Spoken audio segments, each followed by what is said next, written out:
Hello everyone, I Prabhu would like to welcome you to my YouTube channel let's English. जैसे कि आपको याद होगा, our channel is completely dedicated to learn the concepts of English, right? And we have been learning a lot of concepts since day one. हमने noun chapter complete करने की कोशिश की, प्रोनाउन को कंप्लीट किया और एडजेक्टिव को हम लोगों ने शुरू किया। लास्ट सेशन में जैसे कि आपको याद होगा, हमने एक इंट्रोडक्टरी पार्ट देखा था किनके बारे में, नाउन्स के बारे में, सॉरी एडजेक्टिव्स के बारे में, राइट? तो एडजेक्टिव्स इंग्लिश में क्या काम करते हैं मैंने आपको बताया था।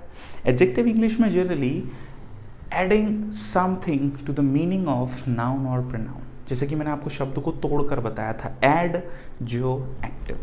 एक्टिव का मतलब क्रियाशील, जो कार्यरत है, उसमें कुछ जोड़ देना, वो क्या हो जाता है हमारा adjective. Quality, quantity, number, possession, there were a lot of things जो हम लोग डिस्कस कर चुके हैं। मैंने आपको लास्ट सेशन में ये बात बोली भी थी कि जब हम नेक्स्ट सेशन को स्टार्ट करेंगे तो हम कुछ डिफरेंसेस को समझेंगे और ये जानने की कोशिश करेंगे कि कॉम्पिटिटिव एग्जाम्स में उन पर्टिकुलर वर्ड्स का यूज़ कैसे करना है और कहाँ से एरर को हम ख़त्म कर सकते हैं, राइट? तो आइए शुरू करते हैं आज के सेशन को। तो आज के सेशन में हम लोग देखने वाले हैं डिफरेंट uses of adjectives, यानी एडजेक्टिव्स के अलग अलग यूजेस, राइट? और जिस सेगमेंट में हमारा सबसे पहला एडजेक्टिव निकल कर आता है, बोर्ड पर लिखा हुआ है आपके सामने, you will find the word written all versus whole.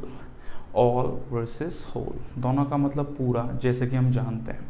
लेकिन क्या डिफरेंस है, ज़रा समझने की कोशिश करते हैं। सबसे पहले द मोस्ट इंपॉर्टेंट थिंग, यहाँ क्या लिखा है, द, यानी आप देखेंगे द का प्लेसमेंट दोनों ही वर्ड में अलग है।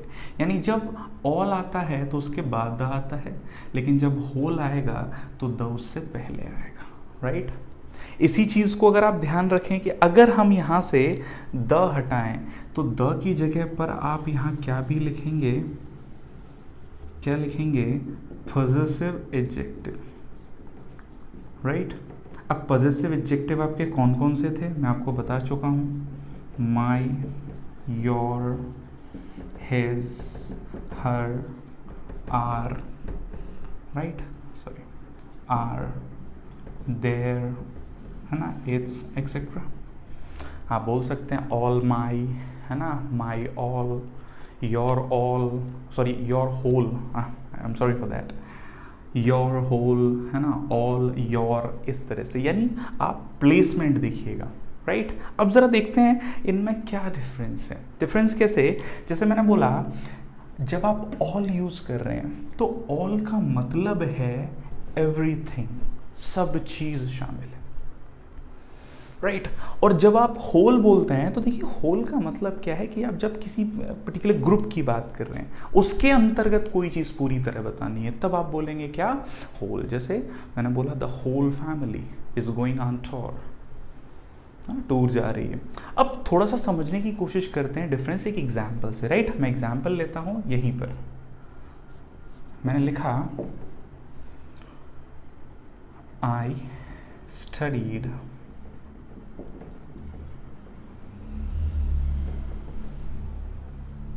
All day, right? या फिर मैं लिखूँ द होल डे।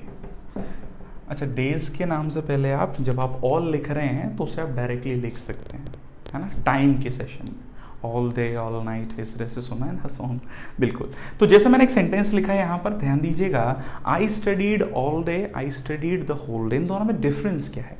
दोनों अपनी अपनी जगह सही मीनिंग देते हैं, लेकिन डिफरेंस क्या है मैं आपको समझाने की कोशिश करता हूँ। यहाँ से देखेंगे, जब हमने किसका यूज़ किया, ऑल का, तो देखिए हमें लगता है ऑल मतलब सब कुछ। देखिए समझते हैं इस चीज़ को, जब मैं ऑल का यूज़ कर रहा हूँ तो मतलब पूरे दिन में मैं कई बार पढ़ा, इसका मतलब ये है कि उस दौरान मैंने बाकी काम भी कर लिए। जैसे अगर मुझे प्यास लगी तो पानी पीने भी चला गया, है ना, रेस्ट रूम जाना था तो वहाँ भी चला गया, दैट इज़ काउंटेड। लेकिन जब आप क्या बोलते हो, I studied the whole day, इसका मतलब that was continuous, that was non stop. आपने वो काम लगातार किया, बिना किसी दूसरे काम को उसमें शामिल किया। This is what the difference जो आपको ध्यान रखना है, किसके बारे में, ऑल और होल के बारे में, specially use of this, right? एक और सेगमेंट यहाँ से निकल कर आता है, आप ऑल को ऐसे भी बोल सकते हैं, all of us, all of you, all of them, आप लोगों ने सुना होगा और यूज़ भी किया होगा इस तरह से, राइट। हाँ, एक बात ध्यान रखिएगा, जब भी सेंटेंस का सब्जेक्ट हो क्या, यू, वी, दे, तो ऑल का जो प्लेसमेंट है कहाँ होगा, उनके बाद में, यानी वर्ब फिर उसके बाद ये। कैसे, मैं एग्जाम्पल से आपको बता देता हूँ। जैसे दे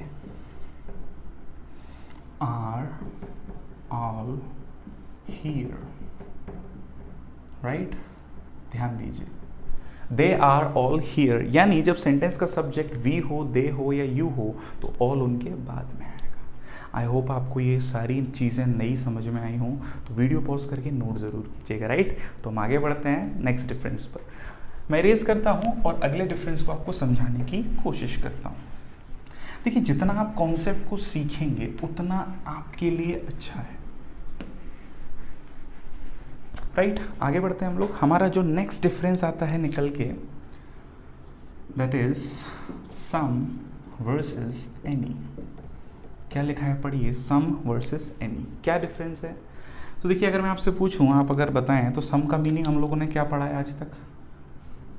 कुछ, एनी माने कोई, हाँ या ना?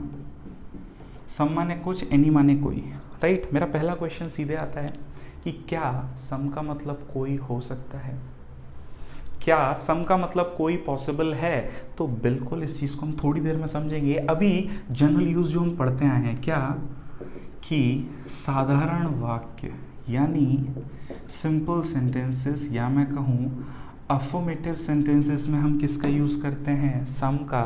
वहीं नेगेटिव और इंटेरोगेटिव सेंटेंस में हम किसका यूज़ करते हैं?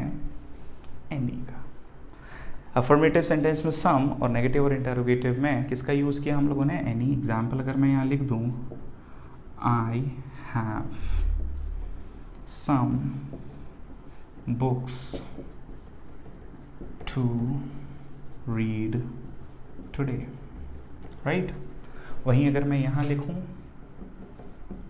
आई don't have, right, any book to read, या मैं अगर क्वेश्चन लिखूं तो do you have any book.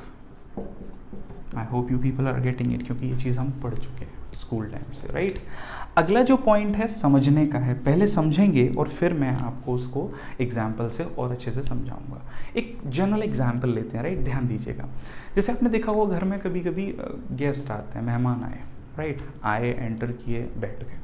अब थोड़ी देर बाद होता है ना हॉस्पिटैलिटी शुरू, तो आपके घर से कोई भी जो बड़े हैं वो आते हैं, पूछते हैं क्या लेंगे, चाय, कॉफ़ी, नाश्ता, राइट। अच्छा, हमारा ये क्वेश्चन पूछने का उद्देश्य क्या होता है? सामने वाला हाँ बोले या ना?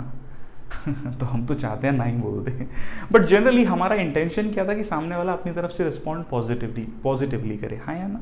बिल्कुल। और छोटा सा एग्जाम्पल देखें, जैसे घर में कोई फंक्शन चल रहा है, अचानक से ज़्यादा लोग आ गए, तो आपके यहाँ कुर्सियाँ कम पड़ गई, राइट। अब कुर्सियाँ कम पड़ गई तो पहली बात, उस समय आप टेंट वाले के यहाँ तो नहीं जाओगे, आपने सोचा कि पड़ोस से ही ले लेते हैं। अच्छा, दो पड़ोसी हैं, एक पड़ोसी जिसके पास बहुत सारी हैं, लेकिन आपको पता है वो देगा नहीं, क्या आप उससे पूछोगे? तो आपको जब पता ही है उसका रिस्पॉन्स नेगेटिव हुआ, you will not ask. But there is a neighbour जिसके पास कुछ हैं, आपको पता है वो दे देगा, तो आप उसके पास जाकर बोलोगे कि ऐसे ऐसे फंक्शन हो रहा है तो कुर्सियों की ज़रूरत है। यानी आप एक चीज़ नोटिस कीजिए, क्या कि हमने उसी इंसान से कुर्सियाँ मांगी जहाँ से रिस्पॉन्स कैसा आना था? पॉजिटिव। तो ध्यान देने वाली बात, जब भी इंटेरोगेटिव यानी यदि किसी क्वेश्चन का आंसर कैसा मिलने की संभावना हो? पॉजिटिव, तो हम इंटेरोगेटिव सेंटेंस में भी किसका यूज़ कर सकते हैं? सम का, यानी करते हैं। जैसे पैसे की ज़रूरत है मुझे, तो मैं किसके पास जाऊंगा? जिसके पास बहुत सारा है, या सबसे पहले जिससे मुझे उम्मीद है वो दे देगा, राइट। पहले उम्मीद होगी तभी तो हमको पता लगेगा कि वो दे देगा। तो इसीलिए हम सेंटेंस का एग्जाम्पल कैसे लिखेंगे? Will you land me some money. I hope you people are getting what I am trying to tell you. यानी जब भी क्वेश्चन में कोई भी पॉजिटिव रिस्पॉन्स मिलने का एक संभावना हो और आपको पता है इसका रिस्पॉन्स पॉजिटिव होगा, तो क्वेश्चन में आप किसका यूज़ कर सकते हैं? सम का. This is what you need to learn. बाकी क्वांटिटेटिव वर्ड है तो क्वांटिटी के लिए तो आएगा ही, राइट? इस चीज़ को ध्यान रखिएगा, इंपॉर्टेंट है. एक चीज़ यहाँ मैं आपको बताऊँ, हम लोग इंग्लिश में एक वर्ड सुने थे स्टार्टिंग में, पढ़िए क्या लिखा है? एम्फसाइज. जैसे हम हुआ ये कि शॉपिंग करने जाते हैं, दिमाग में कुछ नहीं है ना, कुछ सोच के नहीं गए, शॉपिंग करने गए, शर्ट खरीदना है, तो वो पूछता है कौन सा ट्रेंड, कौन सा कलर दिखाऊं, तो वो अपन बोलता है ना कोई भी कलर चलेगा. तो आपने क्या किया?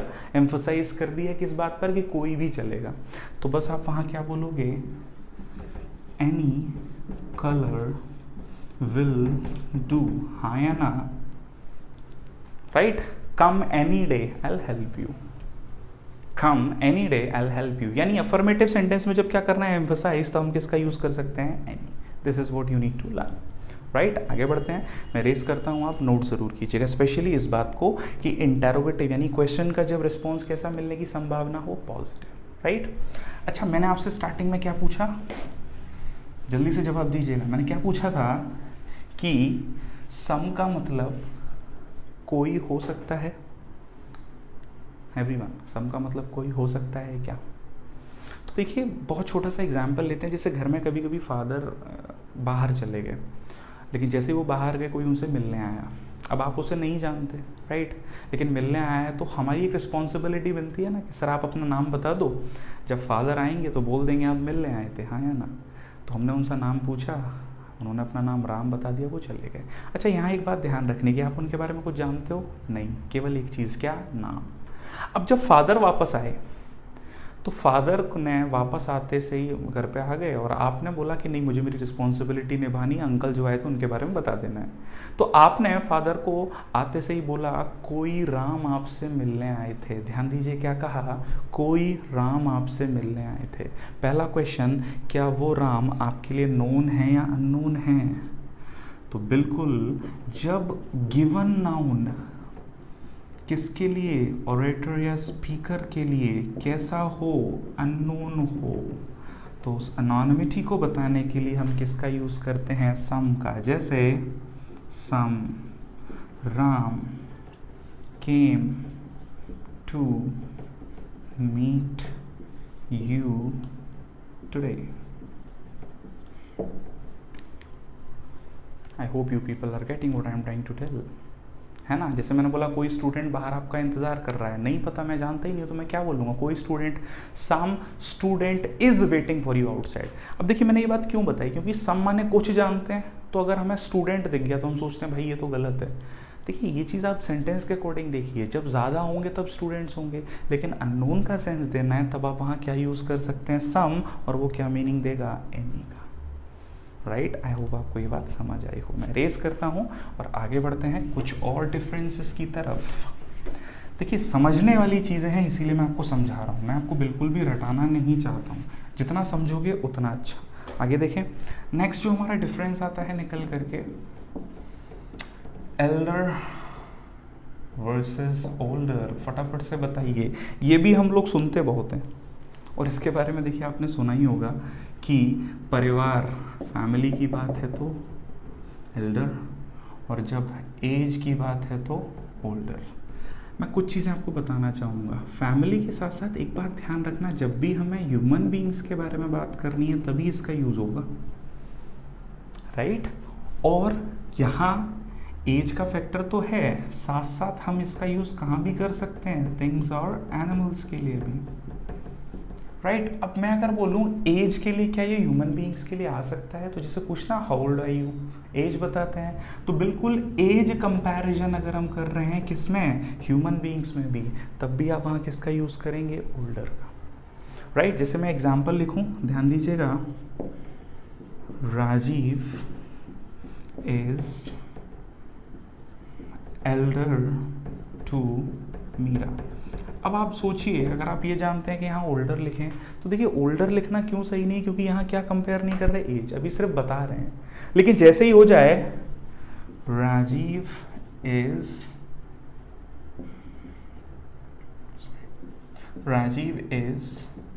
3 years older than Meera. Simple सी बात, 3 साल बड़ा है, एज कंपैरिजन कर रहे हैं, तो हमने यहाँ किसका यूज़ किया? ओल्डर। अच्छा, एल्डर के साथ क्या आ रहा है? 2। इसका डिस्क्रिप्शन मैं आपको डिग्री में ज़रूर दूंगा और समझाऊंगा ये क्यों हुआ, राइट? तो अभी के लिए सिर्फ ध्यान रखना कि एल्डर 2, राइट? हम एल्डर का यूज़ इस तरह भी करते हैं, जैसे my elder brother, right, is a lawyer. तो ध्यान देने वाली बात ह्यूमन बीइंग्स के लिए है, एल्डर है। थिंग्स और एनिमल्स के लिए, जैसे मुझे बोलना है ना, ये दरवाज़ा उस दरवाजे से पुराना है, older. I hope you people are getting it. Age comparison अगर है ह्यूमन बीइंग्स में, तब आप ओल्डर ही कहेंगे, राइट? इरेज करता हूँ मैं इसको। नेक्स्ट डिफरेंस की तरफ हम आगे बढ़ते हैं। चीज़ों को समझते चलना है, राइट? अच्छा, एक डिफरेंस और आता है, फटाफट से मैं आपको बता दूँ। आप लोगों ने सुना होगा एक वर्ड, क्या लिखा है? पढ़िए, फर्दर वर्सेस फार्दर। अच्छा, फादर नहीं है, फार्दर, फार्दर, राइट? हम लोग सुनते हैं इस वर्ड को, इसका मतलब होता है कोई भी चीज़ जो अधिक बतानी है, यानी एडिशनल। और अगर दूरी, अब देखिए यहाँ क्या आ रहा है? फार, डिस्टेंस, तो दूरी अधिक बतानी है तो किसका यूज़ करेंगे? Farther, right? यानी एडिशनल डिस्टेंस। अच्छा, एक बात मैं आपको विशेष बताना चाहूँगा कि जब आप इसको ऑक्सफोर्ड में देखोगे तो मॉडर्न इंग्लिश में ये डिफरेंस ख़त्म हो गया है। आप चाहे फार्दर बोलो चाहे फर्दर बोलो, एक्सेप्टेबल है, दोनों डिफरेंस नहीं है, राइट? ये चीज़ ध्यान रखना, राइट? अब एग्जाम्पल अगर मैं यहाँ लिखूँ तो जैसे इन्वेस्टिगेशन चलता है ना CID में, बोलता है ना मुझे और जानकारी चाहिए इस पॉइंट पर, तो I need further information on this point, right? वहीं अगर डिस्टेंस बोलना है, जैसे मुझे बोलना है मेरा घर उसके घर से दूर है, तो क्या बोलूँगा मैं? My house is farther from hers. Simple. तो डिस्टेंस की बात है तो फार्दर, और जहाँ हमें एडिशनल बात करनी है फर्दर, राइट? इरेज करता हूँ, आगे बढ़ते हैं। इसी सेगमेंट में एक छोटा सा पॉइंट आता है, फटाफट से वो भी देख लेते हैं ज़रा, क्या है? आप लोगों ने सुना होगा एक वर्ड, फर्स्ट वर्सेस फॉरमोस्ट। क्या डिफरेंस है? जल्दी से बताइएगा। फर्स्ट माने बिल्कुल पहला, राइट? फॉरमोस्ट माने सबसे पहला। तो पहले से पहला क्या होगा? तो इस बात का ध्यान रखिए, फॉरमोस्ट का मतलब पहला नहीं होता, ये किसी चीज़ की क्या बताता है? इम्पॉर्टेंस, या मैं कहूँ महत्वपूर्ण होना किसी चीज़ का, राइट? इम्पॉर्टेंस। वहीं फर्स्ट क्या बताएगा? पोजीशन। सिंपल। किसी भी चीज़ की क्या बतानी है? पोजीशन। जैसे एग्जांपल अगर मैं बोलूँ, Rajiv was the first student that came today, right? वहीं अगर मैं दूसरा एग्जाम्पल लिखूं, the IPL has become the foremost cricket tournament. It's tournament, not tournament, tournament, right? तो ध्यान रखिएगा, फर्स्ट पोजीशन बताता है, फॉरमोस्ट किसी की इंपॉर्टेंस, राइट? आगे बढ़ते हैं, इरेज करता हूँ मैं। नेक्स्ट जो वर्ड है देखते हैं और समझने की कोशिश करेंगे। अच्छा, आप लोगों ने सुने ही होंगे, मुझे जहाँ तक लगता है, little, a little and the little. क्या डिफरेंस है तीनों में? फटाफट बताइए everyone. Difference between little, a little and the little. तो आंसर आना चाहिए। देखिए मैं आपको समझाता हूँ, लिटिल का मतलब जब मुझे किसी भी चीज़ का नेग्लेजिबल मीनिंग देना है या क्या सेंस देना है, नेगेटिव, तो लिटिल बोलूँगा। पॉजिटिव मीनिंग देना है तो अ लिटिल, बिल्कुल। वहीं द लिटिल का मतलब हिंदी में हम लोग एक शब्द सुने, वो जो कुछ भी, यानी इंग्लिश में क्या हो गया, वॉट एवर लिटिल, राइट। अगर मैं यहाँ लिखूँ ना के बराबर, राइट, थोड़ा सा पॉजिटिवली जो यूज करें, और जो कुछ थोड़ा सा, जो कुछ थोड़ा सा। अब देखिए जो कुछ आप बोल रहे हो इसका मतलब आगे आपको उसका रिजल्ट बताना पड़ेगा। कैसे, मैं एग्जांपल से आपको बताता हूं। जैसे मैंने बोला don't waste the little money that you have. जो कुछ थोड़ा बहुत पैसा आपके पास है उसका क्या वेस्ट मत कीजिए, राइट। ध्यान रखिए इस चीज़ का। यानी द लिटिल क्या सेंस दे रहा है, वट एवर, राइट। अब अ लिटिल क्या सेंस देता है, पॉजिटिव का। लिटिल क्या सेंस देता है, नेग्लिजिबिलिटी, यानी ना के बराबर। जैसे किसी जग की कैपेसिटी है मान लो 5 लीटर पानी की, मैंने उसमें 10 ml पानी डाल दिया, तो 10 ml 5 लीटर की तुलना में क्या है, नेग्लिजिबल है। और ये नेगेटिव शब्द है, ध्यान रखना, तो इसके साथ दूसरा कोई नेगेटिव वर्ड भी नहीं लिखना है ना। आप नहीं बोलना I don't know little about him, right. आप सेंटेंस देख लीजिए, एक एग्जाम्पल, जैसे मैंने बोला there is little water in the jug, right. ध्यान रखने वाली बात। सबसे इंपॉर्टेंट चीज़ जो मुझे आपको बतानी है, ये क्या लिखा है, मनी, ये क्या लिखा है, वाटर, कौन सा नाउन है, काउंटेबल या अनकाउंटेबल। तो बिल्कुल इन तीनों शब्दों का यूज़ हम किन नाउन्स के साथ करेंगे, बिल्कुल कैसी नाउन जो क्या हो, अनकाउंटेबल नाउन्स, राइट। अच्छा काउंटेबल के लिए क्या आएगा फिर, बिल्कुल जवाब सबको पता ही है, फ्यू, अ फ्यू और द फ्यू।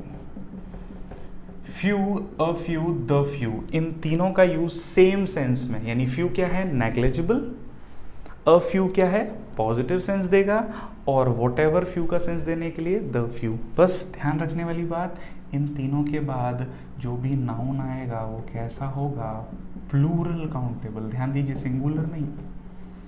क्यों ऐसा हो रहा है, क्योंकि कुछ का सेंस आ रहा है तो एक से ज़्यादा ही है। हम नेग्लिजिबल भी भले ही कंसीडर करें तो एक नहीं हो तो अधिक होगा, इसीलिए हम इनके साथ जो भी नाउन लिखेंगे वो कैसे होंगे, राइट। इस बात का ध्यान रखिएगा, राइट।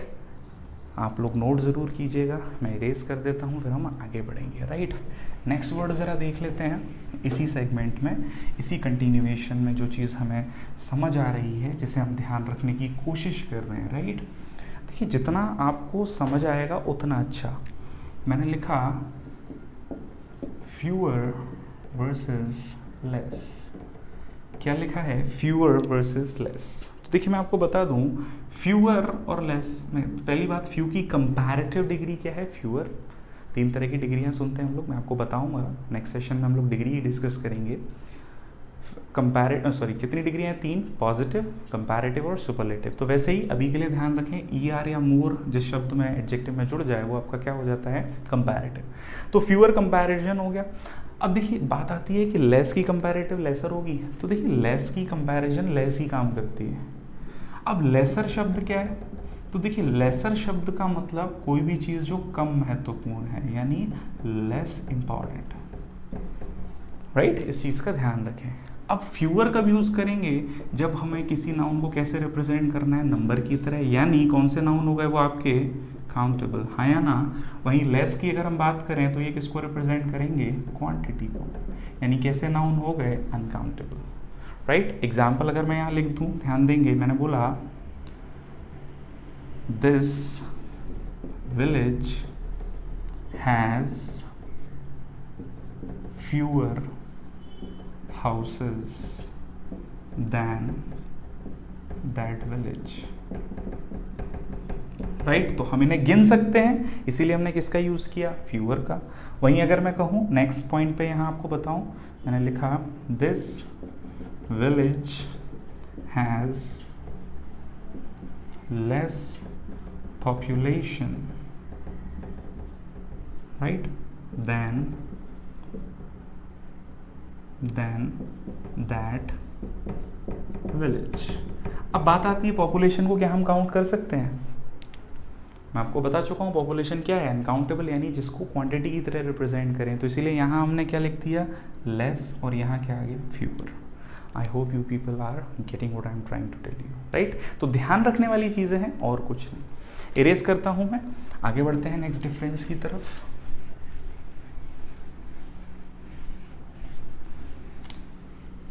अगला जो डिफरेंस आता है बहुत छोटा सा है लेकिन समझने लायक है, अगर आप चाहें तो बहुत आसानी से समझ में आएगा। क्या लिखा है, आउटडोर, आउटडोर्स। क्या डिफरेंस है फटाफट बताइए ज़रा आउटडोर और आउटडोर्स में। तो देखिए स्कूल टाइम पर गेम्स खेला करते थे दो तरह के, एक तो इंडोर, दूसरे आउटडोर। तो मैंने लिखा आउटडोर गेम्स। तो ध्यान देने वाली बात, गेम्स क्या है, नाउन, इसमें ऐड क्या हुआ, आउटडोर, नाउन में ऐड हुआ तो क्या बन गया, बिल्कुल एडजेक्टिव, राइट। अब मैंने कहा Rajiv stayed outdoor last night. अब ध्यान देने वाली बात, राजीव ने क्या किया, स्टे किया, राइट। अब ध्यान दें तो यहां स्टे क्या हो गई, वर्ब, और कहाँ स्टे किया, तो देखिए कहाँ किसके लिए आ रहा है, स्टे के लिए। स्टे क्या है, वर्ब, और वर्ब में ऐड हुआ तो एडवर्ब, और जब भी एडवर्ब की बात है तो आउटडोर किस में बदल जाएगा, आउटडोर्स में। यानी सीधी सीधी लॉजिकल बात, आउटडोर एक क्या है, एडजेक्टिव, और आउटडोर्स क्या है, एक एडवर्ब। ध्यान दीजिएगा, यानी वर्ब के लिए, एडजेक्टिव के लिए और एडवर्ब के लिए क्या आएगा, आउटडोर्स, और नाउन प्रोनाउन के लिए क्या आएगा, आउटडोर। इसी तरह क्या हो जाते हैं, इंडोर और इंडोर्स, आपने सुना होगा। अगला डिफरेंस मैं यहाँ आपको वर्बली बताने की कोशिश करता हूँ। देखिए क्या लिखा है, हिस्टोरिकल और हिस्टोरिक। हिस्टोरिकल और हिस्टोरिक क्या अंतर है, तो ऐतिहासिक। अब देखिए इतिहास से संबंधित है तो हिस्टोरिकल, और अगर उनकी इंपॉर्टेंस बतानी है तो हम किसका यूज करते हैं, हिस्टोरिक। यानी हिस्टोरिकल का यूज जनरली कहाँ होता है, places, monuments, right, events, right. वहीं अगर मैं बात करूं ऐतिहासिक, अच्छा ऐसा ऐतिहासिक जो आगे जाकर क्या सेट करे, एक एग्जाम्पल। ये ध्यान रखिएगा, एग्जाम्पल हिस्ट्री से संबंधित, और वो भी कैसा हो जाए, इंपॉर्टेंस के लिए। हिस्टोरिक डिसीजन लेता है ना कोई राजा महाराजा, हिस्टोरिक डिसीजन प्रूव हुआ आज के टाइम पर, इस तरह से। तो हिस्टोरिक क्या हो गया, इंपॉर्टेंस, और हिस्टोरिकल प्लेसेस इतिहास से संबंधित है ना, the Taj is historical building, historical building, इस तरह से हम बोलते हैं, राइट। इरेज करता हूं मैं, आगे बढ़ते हैं हम लोग। तो देखिए डिफरेंसेस हैं एडजेक्टिव्स के जो आप समझते जा रहे हैं और आपके लिए हेल्पफुल हैं एग्जाम में और बोलने में भी, राइट। अगर मैं आपको अगला डिफरेंस बताऊं तो आप जानते हैं, फटाफट से आंसर कर देंगे, LATER वर्सेस LATTER। लेटर और लेटर क्या डिफरेंस है, इट्स LATTER। तो देखिए कोई भी शो आता है, बोलते हैं ना coming up next, coming up later, यानी देरी से, देर से, यानी इसका यूज़ हम कब करेंगे, टाइम के लिए। और LATTER क्या बताएगा, ध्यान दीजिएगा, पोजीशन। लेकिन पोजीशन भी कैसी, जब कितने चीज़ हों या कितने लोग हों, टोटल दो। दूसरा वाला बोलते हैं, दूसरा वाला या वाली, ध्यान दीजिएगा इस चीज़ को। जैसे मैंने एग्जाम्पल बताने की कोशिश की कि एक मूवी के कितने भाग होते हैं, हाउ मेनी पार्ट्स, तो आपका आंसर आएगा सर दो, एक इंटरवल के पहले का, एक इंटरवल के बाद का। तो देखिए हम लोग क्या बोलेंगे, मुझे अब कुछ मूवीज ऐसी होती है ना इसका बाद वाला भाग ज़्यादा अच्छा लगता है, तो हम क्या बोलते हैं, the latter part of the movie was interesting, the latter part of the movie. अब मूवी का बाद वाला भाग, और टोटल कितने ही भाग थे, दो। दो ही टोटल चीज़ हैं तभी आप किसका यूज़ करेंगे, लेटर, और इसका ऑपोजिट क्या होगा, फॉर्मर, फॉर्मर लेटर, फॉर्मर पहले वाला, लेटर बाद वाला। अच्छा अगर दो से अधिक हैं तो बिल्कुल भी आप लेटर का यूज़ मत कीजिएगा, तब आप किसका यूज़ करेंगे, फर्स्ट, सेकेंड, थर्ड, है ना। जैसे मुझे बोलना है अमंग रवि, श्याम एंड गणेश। अब देखिए टोटल कितने लोग हैं, 3। मुझे गणेश की बात करनी है तो मैं क्या बोलूँगा, the last one is a player. Last one क्या है, प्लेयर है। किसकी बात कर रहे हैं, गणेश की। तो सीधी लॉजिक पर चीज़ें डिपेंड करेंगी। तो अब यहाँ लेटर लिखेंगे गलत होगा। इस लेटर का यूज़ करेंगे टाइम के लिए, जैसे मेरी ट्रेन मुंबई शेड्यूल्ड टाइम से देरी से पहुंची, तो मैं क्या बोलूँगा, my train reached Mumbai later than the scheduled time, right. तो सीधी सीधी बात, यहाँ टाइम की बात हो रही है, किसका यूज़ किया हमने, लेटर का।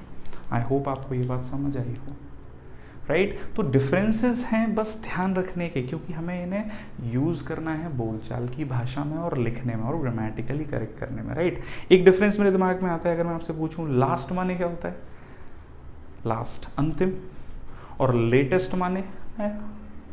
तो बताइए क्या बोलेंगे हम लोग, लेटेस्ट चैप्टर या last chapter of this book.